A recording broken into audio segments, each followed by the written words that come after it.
From claims of healings and visions to the world's most inexplicable events, whether you're a believer or a skeptic, the truth is always worth the hunt. EWTN Radio presents The Miracle Hunter with Michael O'Neill. Welcome to the Miracle Hunter radio show on EWTN Radio. This is Michael O'Neill. I'm the Miracle Hunter.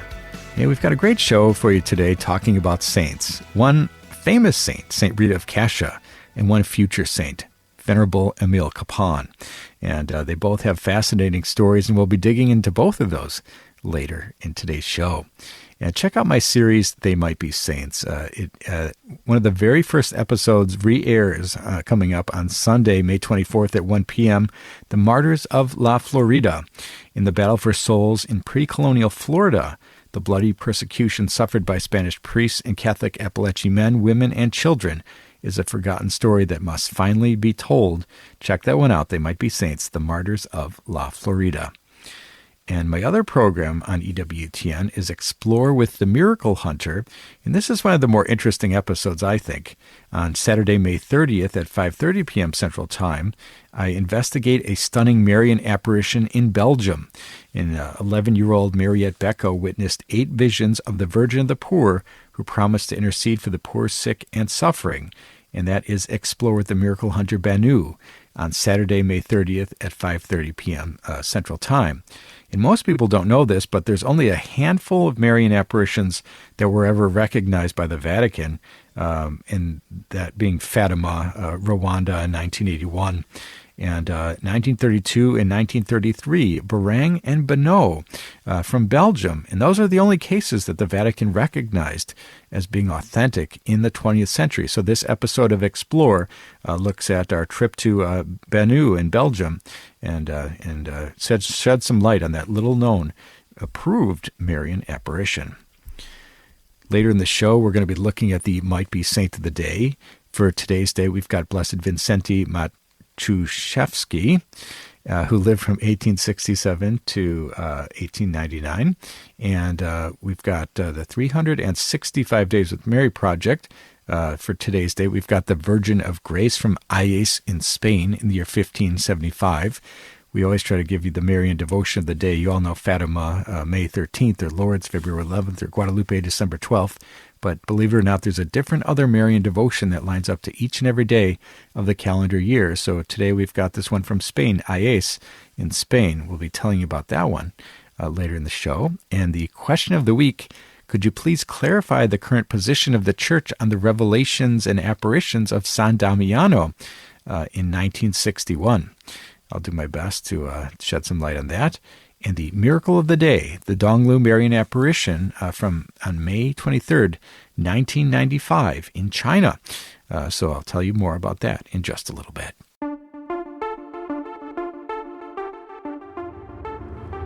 Let's take a look at the miracle news. We do this every week where we talk about the miracles happening around the world and those things that relate to miracles.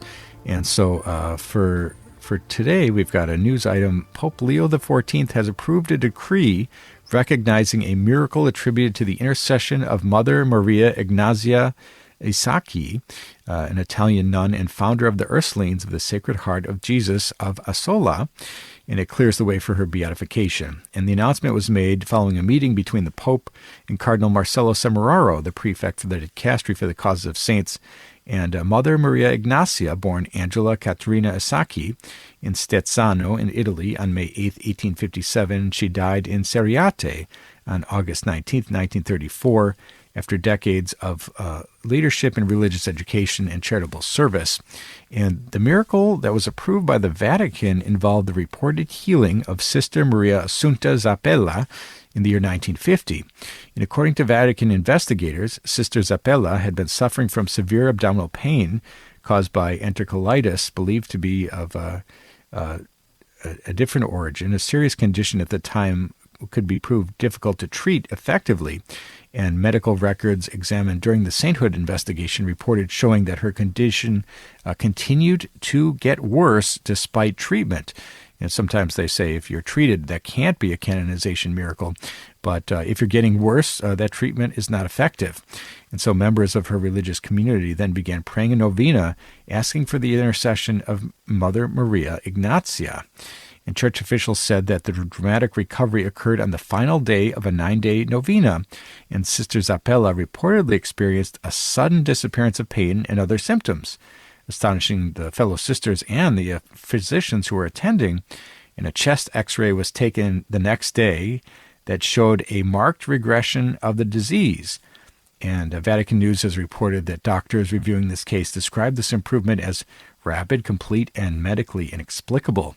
And the healing underwent years of scrutiny by independent medical experts, theologians, and Vatican officials before the Pope authorized this decree, formally recognizing it as a miracle.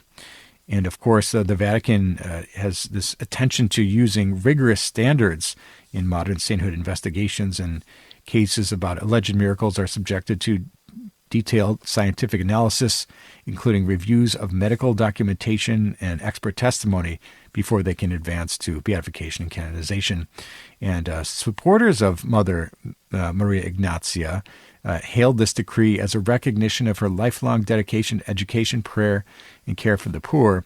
And the miracle now officially recognized, the Vatican officials are expected to announce plans for her beatification ceremony in the coming months.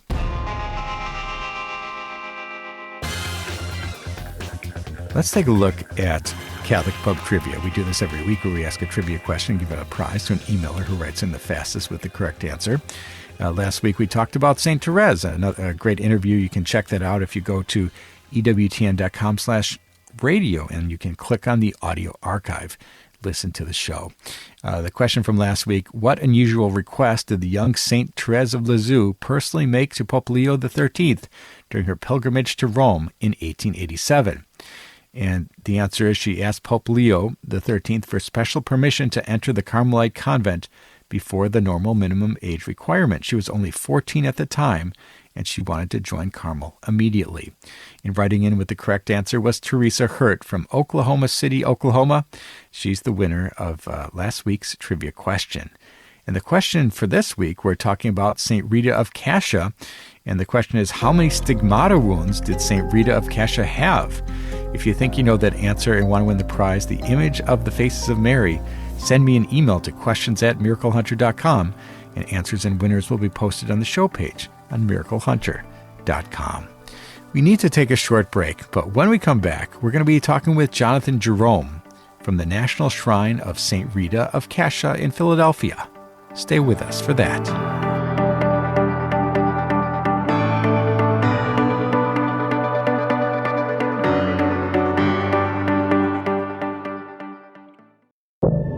Now, back to the Miracle Hunter on EWTN. Here's Michael O'Neill. Welcome back. You're listening to the Miracle Hunter radio show on EWTN Radio. This is Michael O'Neill. I'm the Miracle Hunter. Just yesterday, we celebrated the feast day of St. Rita of Cascia, one of the great saints of Italy. And there's actually a shrine here in the United States in South Philadelphia. And I visited the original shrine, or the main shrine in Italy just this past year, and it's truly remarkable, and it celebrates the life of this great saint, St. Rita of Cascia. And we're so excited to be joined today by the executive director of the Shrine to St. Rita of Cascia, and that's Jonathan Jerome. Welcome back to the program today, Jonathan. Hey, thanks for having me, Michael. Good to be with you. It's great to have you back, and this is a saint that many people need to get to know. I think that she's known throughout Italy, and you have your shrine there in Philadelphia, so I'm sure people in that area know her. But for those people throughout the United States who have heard the name perhaps, but don't know of the great life of St. Rita of Cascia, what is she best known for? Yeah, great question. St. Rita really is a remarkable model for Catholics. She lived almost 625 years ago, but her life and her story is still relevant today.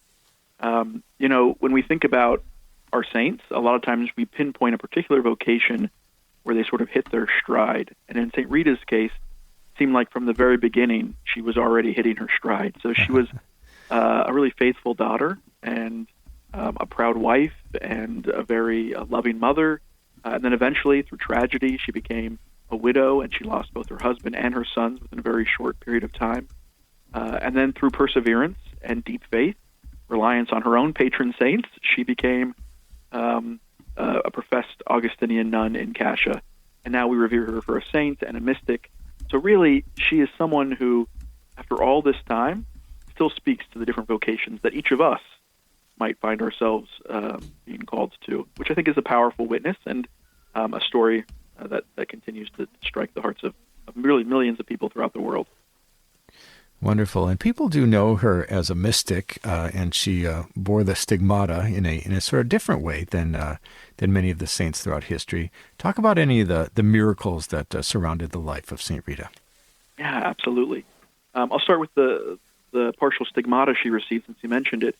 As was typical in that region of Italy where she grew up. And so we're talking, 2 hours maybe northeast of Rome. So it's really rather remote, and it's a mountainous region of Italy. And she grew up in a valley of that mountain region, and Cascia is at the top of the mountain. So the majority of her life was spent really in a 1.5-mile square radius. She didn't leave often. There was no reason for her to leave Roccaperena or Cascia. And in these sort of quiet moments, her faith grew, and her parents, they were known as God's peacemakers. That's what their official titles were in the town. So she understood the importance of peacemaking and justice. But in this little remote part of Italy, they had a great devotion to the resurgent Christ. It's an image that we don't see very often, but that we have a reproduction of here in Philadelphia, and it's Christ of Holy Saturday. And so she would meditate on this from a young age all the way through her time in the convent. And her prayer, especially after she lost her husband and sons, was that she might take on some of Christ's suffering. She knew what suffering entailed from her own personal story. So what would it look like if she took on some of Christ's suffering? And upon meditating on this image, the Christ of Holy Saturday, where you see the wounds of the Passion, but you also see his eyes beginning to open as if to rise from the dead, she found great hope in that. And for us, it's a powerful witness, but for her, it led to her to receiving this partial stigmata, a wound in her forehead as if from the crown of thorns, which she had for the remainder of her life and became part of her story, part of her lore. So that's one small sort of miraculous moment that drew people to her and continues to draw people to her. How many of us look at that image of Christ and say, I know what suffering entails because of a job loss or because of a difficult diagnosis, because of a trouble having a child or whatever the case might be. We see that, we see the suffering, but we also see the hope of the resurrection ahead of us and that new life that's promised. So that's one small sort of miraculous moment. Then, of course, on her deathbed. What about this rose miracle? I feel like I've read something about that. Absolutely, yeah. So on her deathbed, here she is. she's lived a very full life, 76 years old. So by all standards, that's a pretty long life, especially almost 625 years ago. But here she is on her deathbed, and she's still worried about her husband and her sons. Her husband was murdered by a member of a warring family, and her sons died from a pandemic. So really just a tough lot in life. She's on this deathbed, and her cousin comes to visit her, and the question is, Rita, you can go, be with God, die this happy death. And Rita is adamant that she needs some assurance that her husband and sons are in heaven with God. So her cousin leaves her bedside, goes down the mountain, and lo and behold, in the garden outside of their family home is a single rose in bloom. And so her cousin picks it, goes back up the mountain, brings it to Rita, and Rita dies this happy death. And the reason it was so miraculous is because it was January. And roses aren't in bloom. And so to find a single rose in bloom was that assurance from God that all would be well.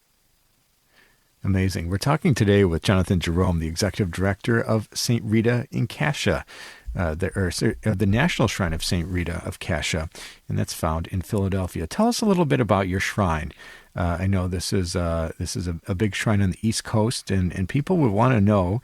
Of course, the feast day of St. Rita was celebrated on Friday, and that was your big celebration there at the shrine. But for people visiting at other times of the year, what types of thing will they encounter when they visit the National Shrine of St. Rita of Cascia? Absolutely. One one thing we like to point out is that our shrine is located on Broad Street. And so if you're familiar with, the parades that happen in Philadelphia, the Eagles, whenever they win the Super Bowl, and they occasionally, and they parade down Broad Street, that's where we are. We're right on the main thoroughfare. It's the sort of the main drag here in the city. And Philadelphia is the 7th largest city in the United States. And so there's a lot of hustle and bustle outside of our front doors. And when you come to the shrine, whether it's the upper shrine that's original to 1907 or the lower shrine, which has been remodeled since then, you have a deep sense of peace. And so there's beautiful artwork, murals and statues that were created by artist Anthony Visco. You see the beautiful mosaic floors that were cut by hand and laid by hand by those early Italian and Irish immigrants that built the church. You'll see the beautiful murals in the upper shrine that were also painted by those immigrant families. So really there's no shortage of beauty when you come to the shrine, and it's beauty paired with that peace. It's not loud. You don't hear the hustle and bustle outside. So it really creates this sense of wonder. It creates a sense of calm. And for a lot of our people who we see on a regular basis, it creates a sense of healing. We see a lot of people from all over the United States come and visit because they're seeking something. And Rita, as the patron saint of impossible cases, is a powerful intercessor. And so they come, they light a candle, they go to adoration of the Blessed Sacrament, they participate in the Sacrament of Reconciliation, they attend daily Mass, they go on a tour, which we offer every day. And they have this sense of they have a friend in Rita, but they also have a sense that she's interceding to God on their behalf, and there's a real sense of healing, no matter what it is that they're going through. So when people come to visit, it really is a moment of personal and communal prayer, really surrounded by this sense of peace and beauty and healing. Wonderful. We've been talking today with Jonathan Jerome, the Executive Director of the National Shrine of St. Rita of Cascia in Philadelphia.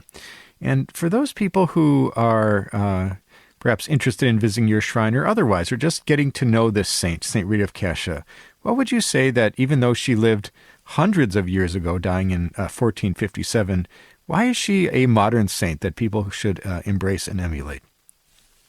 Yeah, I'm reminded of the Great Jubilee in the year 2000.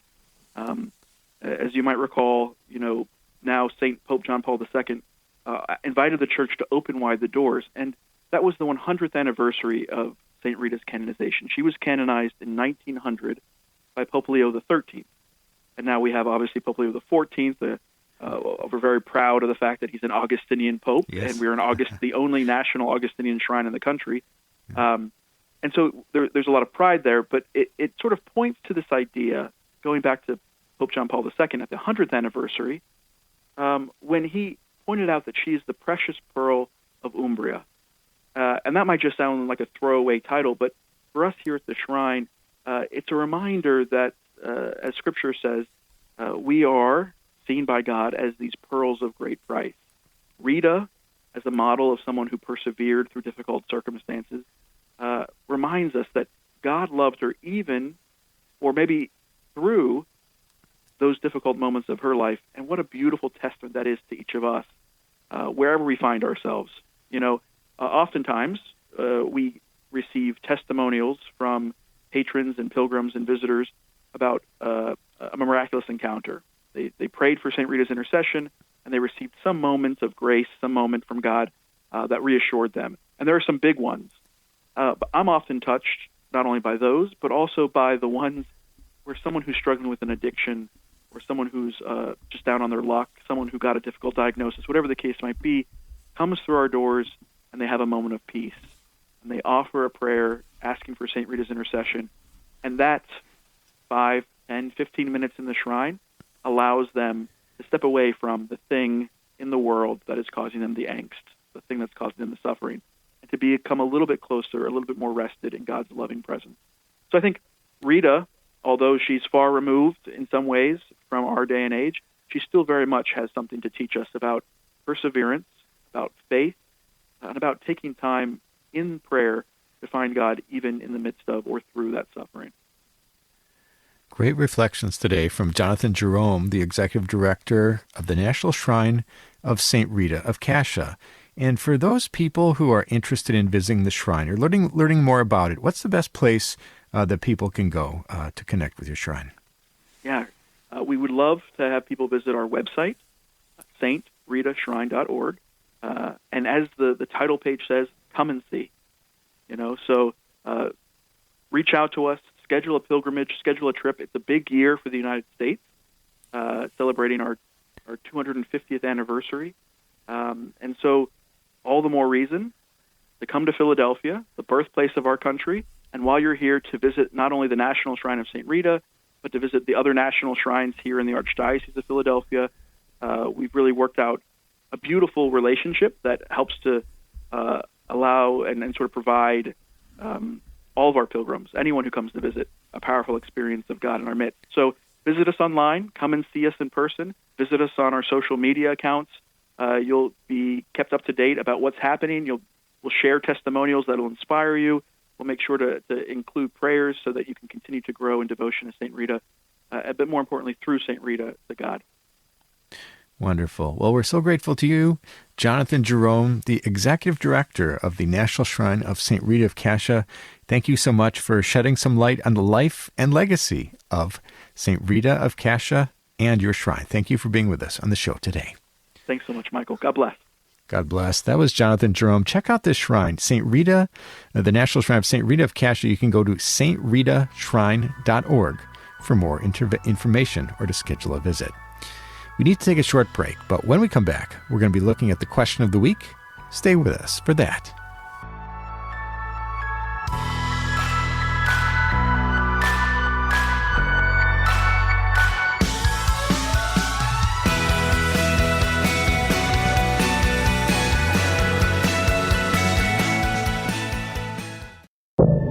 Now, back to the Miracle Hunter on EWTN. Here's Michael O'Neill. Welcome back. You're listening to the Miracle Hunter radio show on EWTN Radio. This is Michael O'Neill. I'm the Miracle Hunter. Hey, I love getting your questions. People writing from around the world with questions about miracles happening in today's world and those that have happened centuries ago. I love getting your questions in email, and I've got a pretty strange and interesting email inbox, as you might imagine.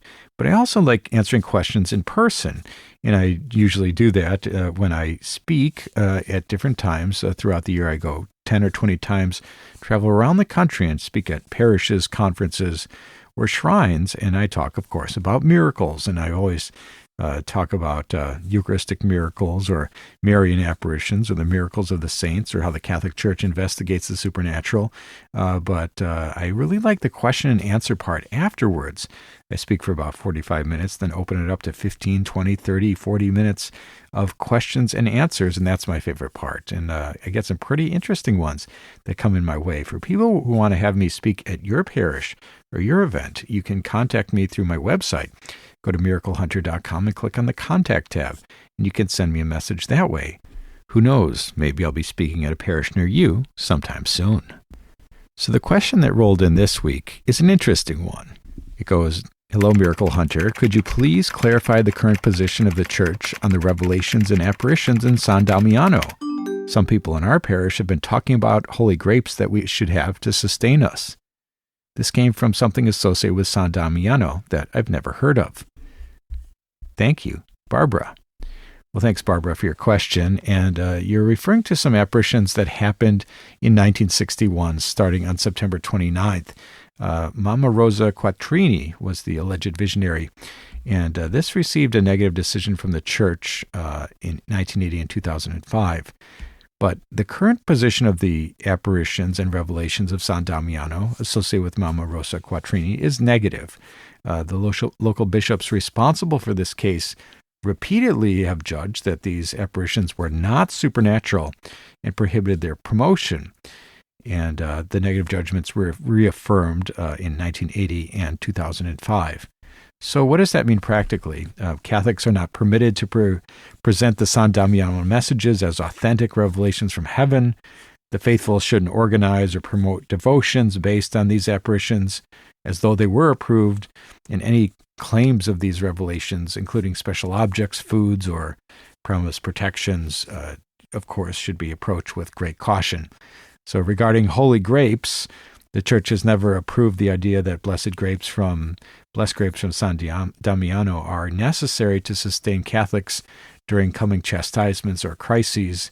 And of course, this belongs to the alleged messages themselves. No Catholic needs to do this. A Catholic is free to ignore such claims entirely. And so thank you so much, Barbara, for your question. And if you have a question for the Miracle Hunter, you can send me an email to questions@miraclehunter.com, and maybe I'll be answering your question on the air next week. Let's take a look at the 365 Days with Mary project. We do this every week where we look at the Marian devotion of the days that lines up exactly to the day's date. You all know Fatima, May 13th, or Lourdes, February 11th, or Guadalupe, December 12th. But believe it or not, there's a different other Marian devotion from somewhere in the world that lines up to each and every day of the calendar year. And whether that's a feast day or the commemoration of a great miracle or some other way that building of a basilica, whatever it is, Mary is honored in different places around the world each and every day of the year. So for today's day, we've got the Virgin of Grace from Ayes in Spain in the year 1575. And the story goes that on May 23rd, 1575, as widow Maria Sáenz de Quijano said the rosary while watching sheep on Idea Mountain, she saw the Virgin Mary appear, and she asked that a chapel be built on that spot. And to the woman's objection, she objected that people wouldn't believe her, and the Virgin promised that she would help. So the woman found out she could not get up, and she called for her daughter Juana, who carried her mother home on her back. And Maria asked her to get the vicar, who dismissed it, saying the shepherdess must have been dreaming and suddenly went blind. The vicar dictated a letter to the archbishop, and he asked him to construct a chapel so to regain his sight. And the chapel was built and renovated several times over the centuries, and an annual romeria to the shrine, a pilgrimage, occurs on May 23rd. And that is today's 365 Days with Mary project, the Virgin of Grace from Ayes in Spain in the year 1575. For people who want more information on this fascinating devotion or under any of the hundreds of other Marian devotions from around the world, you can go to 365dayswithmary.com, pick up the book, download the free app, or join the Facebook feed with any of 10,000 other followers who get a different Marian of title in their Facebook feed each and every day. Let's take a look at the miracle of the day. Each day we try to find a miracle that lines up exactly to the day's date in some year in Christian history. And so for today's date, we've got the Donglu Marian apparition of 1995. It's one of the most widely discussed Marian apparition events in China. And Donglu is a small Catholic village in the Hebei province that's long been devoted to Our Lady Help of Christians, which I think people is the one they call Our Lady of China. On May 23rd, 1995, thousands of pilgrims gathered there for an annual Marian celebration, despite heavy government pressure, and they restricted, public religious activity. And reports from witnesses claimed that extraordinary signs appeared in the sky during prayers and processions. Now, according to the testimony of the pilgrims, many people observed unusual solar phenomena in the afternoon, and witnesses described the sun spinning, changing colors, emitting rays of light across the crowd. And some people said they saw a luminous image of Mary appearing above the church. Now, the crowd included priests, religious sisters, and lay Catholics from different parts of China, with estimates of 30,000 to 100,000 people there. And for many believers, the event strengthened the faith amongst Chinese Catholics who were enduring persecution for decades.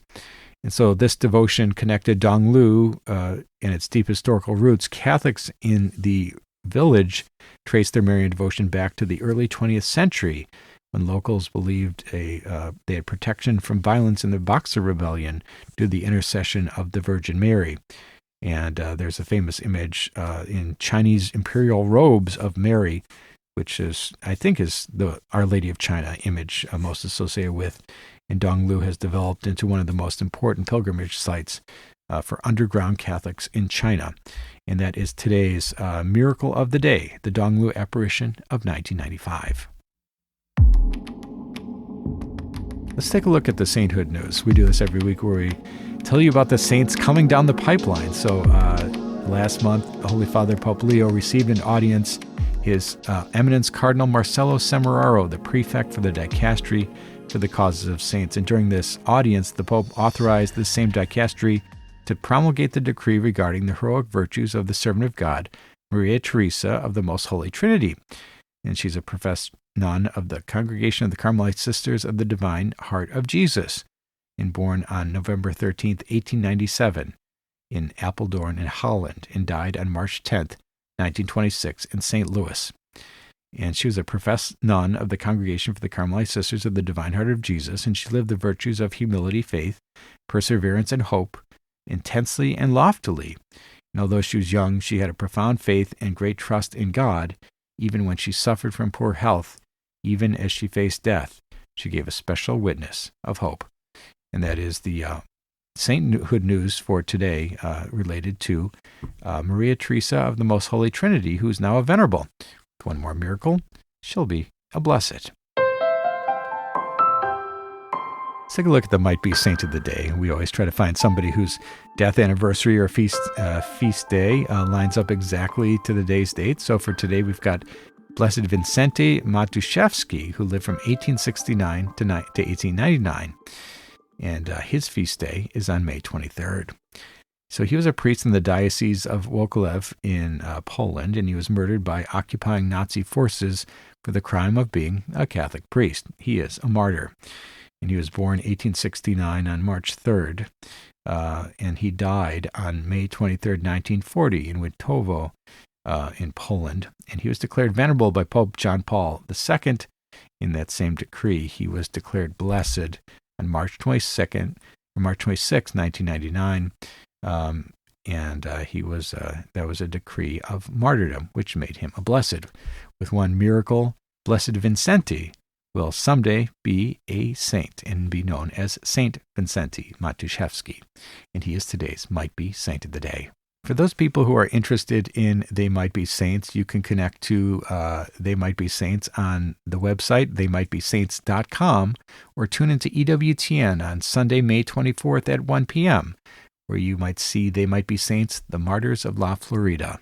In a battle for souls for pre-colonial Florida, the bloody persecution suffered by Spanish priests and Catholic Appalachian men, women, and children is a forgotten story that must finally be told, and that is They Might Be Saints, the Martyrs of La Florida, Sunday, May 24th at 1 p.m. Central Time. We need to take a short break, but when we come back, we're going to be talking with Scott Carter about the canonization cause of Father Emil Kapaun. Stay with us for that.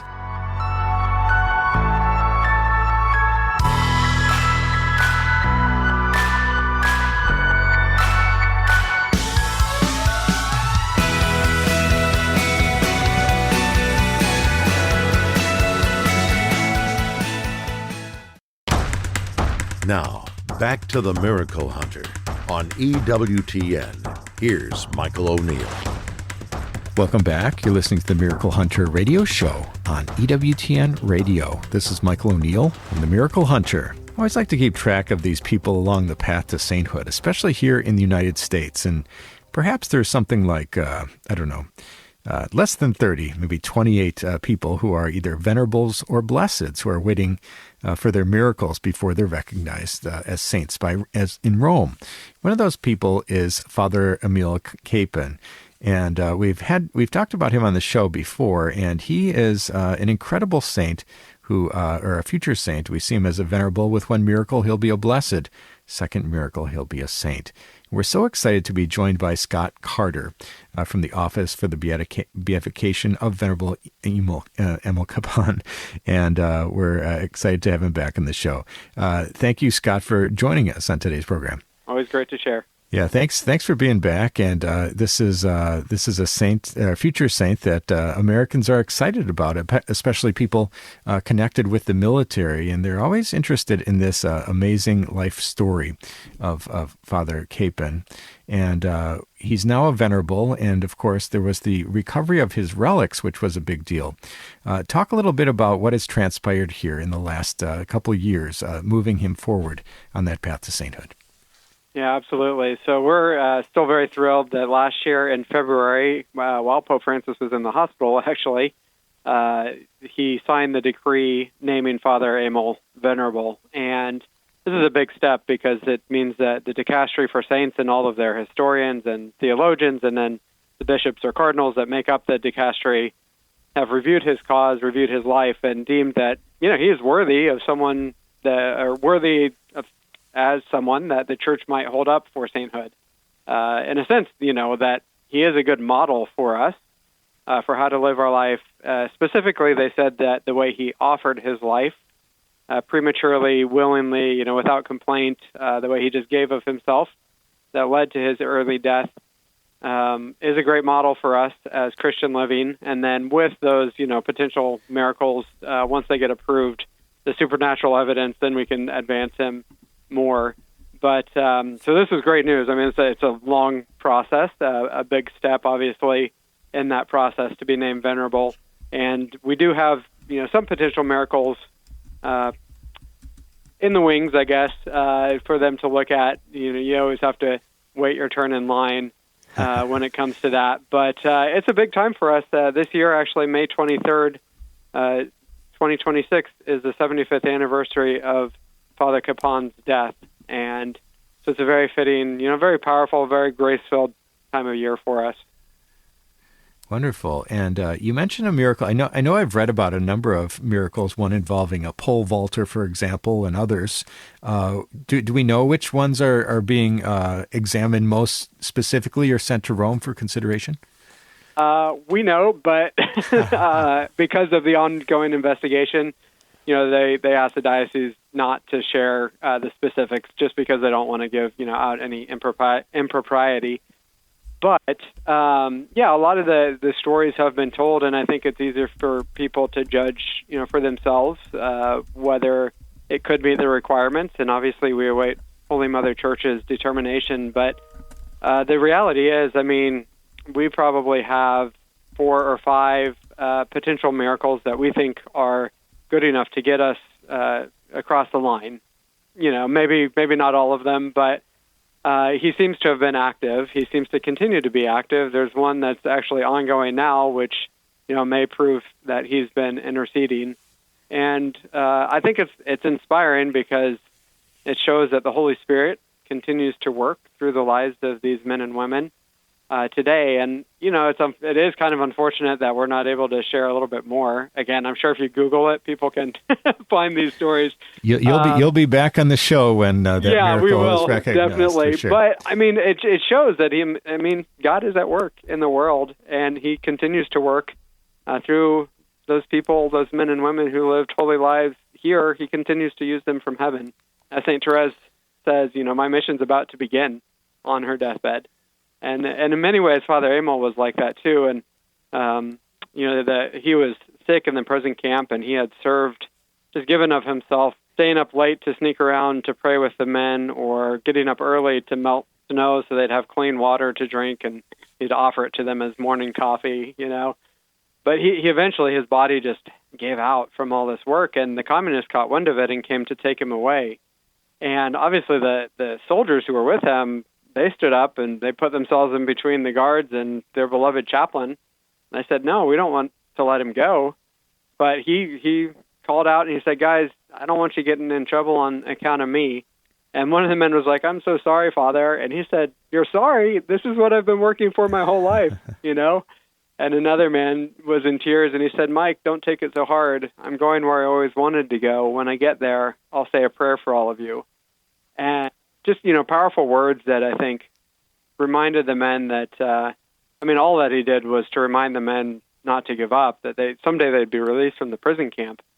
But then, those final words pointing us to eternal life, that eternal hope, was very powerful. And then what stunned the men even more is as they were carrying him off on a stretcher, he would make them stop in front of the guards and the commandant of the camp, and he literally asked their forgiveness for any of the times that he may have been angry or done wrong to them. And he said, Father, forgive them. They don't realize what they're doing. And he raised his feeble hand off the stretcher, and he made the sign of the cross over them and offered them his blessing. And, what more powerful way could you go? Amazing. We're talking today with Scott Carter from the Cause for Beatification of Father Emil Kapaun. And you mentioned earlier in the interview something interesting that I want to follow up on. You talked about the offering of his life. Now, does this imply that he was he's being looked at for beatification under the category of oblatio vitae, this free will offering of life, or was he somebody along the path of virtue or somebody on the path of martyrdom? Which path did the cause or did the Vatican Correct. So it's the oblatio vitae, that sacrifice of his life. And actually, he was only, I think there was a Brazilian man who had been, gone through this path and approved before him. But he and another man from Italy were actually number 2 and 3 that were, forwarded through this path path towards sainthood to be named venerable. So they reviewed his life and said, yep, he was, a virtuous man. And then what he did on the battlefield obviously showed his willingness to part with his life, but especially when he remained behind with the wounded at Unsan, the Battle of Unsan in North Korea in November of 1950, showed that he knew that he was risking his life. And then everything he did in the prison camp to serve and to give, to pour himself out, was a libation, as St. Paul says, for the men. And then that final act of, going willingly with the guards showed that he, just like our Savior, he wasn't holding on to that he was willing to let his life go as a gift. And just like our Savior says, the grain of wheat dies to the ground and it bears much fruit. That is continuing to be the case 75 years after Father Kapaun's death. Truly amazing. We've been talking today with Scott Carter from the Beatification Cause for Father Emil Kapaun. And one point of interest of mine is that when you are pursuing this newer path proposed by Pope Francis, this oblatio vitae, the free will offering of one's life, do you need to, when you submit to the Congregation for the Caster for the Causes of Saints, do you need to specify which cause you're pursuing or which path you're pursuing, or do they evaluate it and then put you in a bucket, so to speak, of which way the sainthood cause is being examined? Sure, that's a good question. For us, we actually had a lot of the information presented beforehand with heroic virtue before this path came out. It was probably a year or two before it came out. So they actually recommended that we switch because it was a little easier to prove. With heroic virtue, they look over a 10-year period at the end of life. And I think there could be exceptions, but because Father Emil fit the mold so well with the oblatio vitae, they recommended us shifting it. So we had to do a little bit of changing of things, but it wasn't much. So I don't know for new causes, but I do think generally there's a fairly clear idea in a lot of cases, but Sure. I think there's some gray area and that they might recommend one way or the other. And for those people in the United States who are just learning about Father Emil Kapaun and are attracted to him because of his offering of life and what he did for those men around him and for our country, what are the virtues that we might highlight perhaps in the life of Father Emil that people can look at and emulate? Right. Well, I mean, with all the saints, there's so many, which is beautiful. But Right. On the battlefield, he certainly, had the virtue of fortitude, that courage to go out to the troops, to run toward the sound of bullets and not away from them. He really had a missionary spirit to be with the sheep, as Pope Francis used to say, to smell like the sheep. And then in the prison camp, his message was one of faith and hope. And continuing to love. And really, I mean, the will to live was so imperative, and he would, in everything that he did, try to remind the men of their dignity and to have hope. And he would do that not only by telling them that, by encouraging them, by humor, but also by serving them physically. And so all 7 corporal works of mercy, all 7 spiritual works of mercy, he's living out in the prison camp in the last 7 months of his life. And so I think all of that message of hope and God's peace is with us even in this suffering, even in our trials, with the crosses we carry. And he showed it not just by words, but by his actions as well. Absolutely. We've been talking today with Scott Carter from the Office for the Beatification of Venerable Emil Kapaun. And for those people who are interested in learning more about the amazing life of Father Emil, or perhaps seeking a prayer to pray for his beatification and to pray for a miracle for themselves, what's the best place where people can go to connect with the cause online? Yeah, our website is fatherkapaun.org, and that's spelled Kapaun. Wonderful. And the next step is you are currently pursuing miracles in Rome, or pursuing the validation of miracles in Rome. When do they give you any sense of when this might come down in the future? How many years are we hoping for? That I wish they gave us more of a sense, but I can say that we have one that was pretty much fully documented, and they took a look at the materials that we had. They had a few questions, so we're kind of in the middle of responding to filling out a little bit more info. At some point in the near-ish future, it should go to the medical board. Now, that probably could easily be a matter of 2 or 3 years because of the number of cases that are around. So it's hard to say. I am always happy to be proven wrong on the quicker side if that's the case. Absolutely, yeah. These things have taken centuries in the past, so yeah. Anything less than that is wonderful. Well, we've been so grateful to you, Scott Carter, for telling us about the incredible life of Father Emil Kapaun, and for telling us more about the progress on his cause and looking into those miracles. And hopefully some year soon we will hear back and hear if he will be moving on to blessed. And we can all pray for that. So thank you, Scott, for joining us on today's program. Yeah, thank you. Thanks for the prayers. God bless. That was Scott Carter talking to us about Father Emil Kapaun. Check out that website, fatherkapaun.org, for more information and to learn about this incredible priest and his cause for sainthood. And that's all the time we have for today's show. If you missed any of this episode or want to catch up on past episodes, you can go to ewtn.com/radio. Check out the audio archives or download the free EWTN app. I'd like to thank our guest today, Jonathan Jerome, the Executive Director of the National Shrine of St. Rita of Cascia, and Scott Carter talking to us about the beatification cause of Venerable Emil Kapaun. Check out my series, Explore with the Miracle Hunter. This next week, I investigate a stunning Marian apparition in Belgium. 11-year-old Mariette Beko received 8 visions of the Virgin of the Poor, who promised to intercede for the poor, sick, and suffering.